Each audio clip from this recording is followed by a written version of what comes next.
Hello friends, welcome back to my YouTube channel competition study.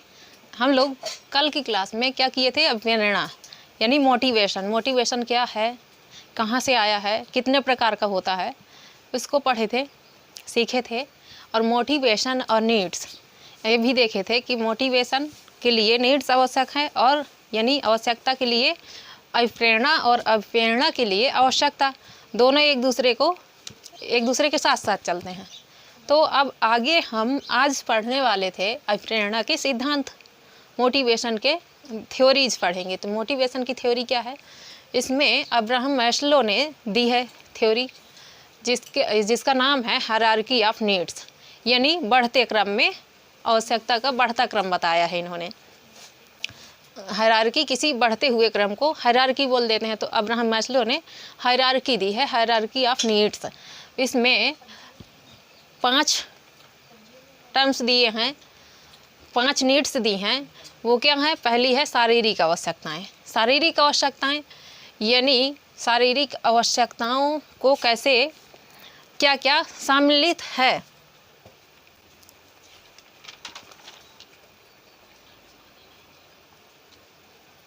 शारीरिक आवश्यकताओं में क्या आ सकता है, जैसे वही भोजन, कपड़ा, मकान, फूड्स, वाटर, शेल्टर, और रिप्रोडक्शन, सेक्स, और एलिमिनेशन हो सकता है, यानी कि जो चीज़ें ग्रहण की जाती हैं उसको फिर एलिमिनेशन करना।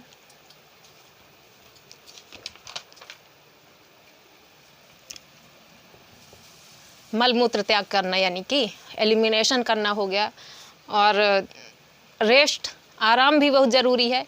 ये सब शारीरिक आवश्यकताएं हैं। एक्टिविटीज़, गतिविधियां जो होती हैं, ये सब शारीरिक आवश्यकताएं हैं। तो शारीरिक आवश्यकताओं में इन्होंने शारीरिक आवश्यकताएं पहले नंबर में रखी हैं। फिर उसके बाद दूसरी नीड्स बताई है अब्राहम मैस्लो ने, सेफ्टी नीड, यानी सेफ्टी नीड को देखना है। सेफ्टी नीड में सुरक्षा की भावना, जैसे अननोन के लिए कुछ डर होता है कि पता नहीं क्या आ जाए, बीमारी आ सकती है, महामारी आ सकती है, अचानक से क्या घटना घट सकती है। उसके लिए सुरक्षा की नीड, सुरक्षा की भावना होती है इंसान के अंदर कि हम अपने सुरक्षा के लिए कुछ पहले से एक्टिव रहें, कुछ व्यवस्था करके रखें। उसके लिए भी एक आवश्यकता पड़ती है, क्या है कि सुरक्षा की भावना को ध्यान में रखते हुए लोग मोटिवेशन को बना कर रखते हैं। अब तीसरा है, अब्राहम मैस्लो ने दिया है, लव एंड बिलोंगिंगनेस, यानी अगर शारीरिक आवश्यकताएं पूरी हो गई, सेफ्टी की नीड्स भी हो गई, सेफ्टी की नीड्स हो गई, फिर लव एंड बिलोंगिंगनेस आया।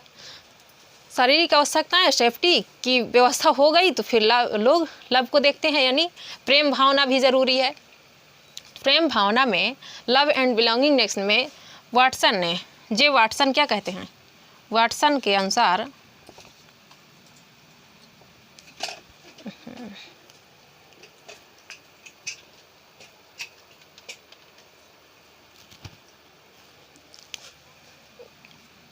जे वाटसन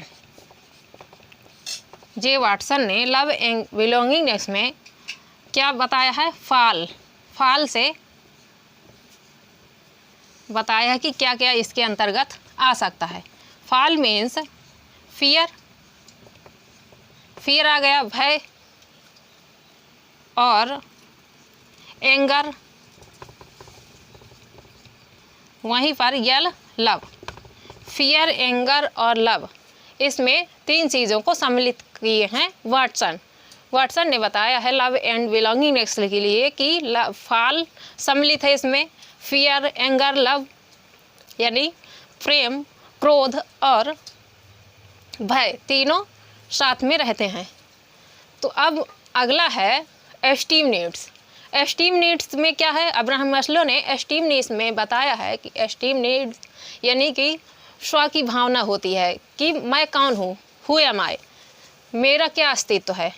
इसमें ये सेल्फ एस्टीम है, यानी अपना आत्मसम्मान ध्यान में रखकर अपना मैं क्या हूँ, मेरा क्या अस्तित्व है, ये है सेल्फ एस्टीम। इसकी आवश्यकताओं को ध्यान में रखकर इन्होंने बताया है अब्राहम मैस्लो के अनुसार। और लास्ट में 5वां है सेल्फ एक्चुअलाइजेशन, यानी कि अब इसमें ये पुरानी वाली थ्योरी है, ये क्या है, ये पुरानी वाली थ्योरी के अनुसार है।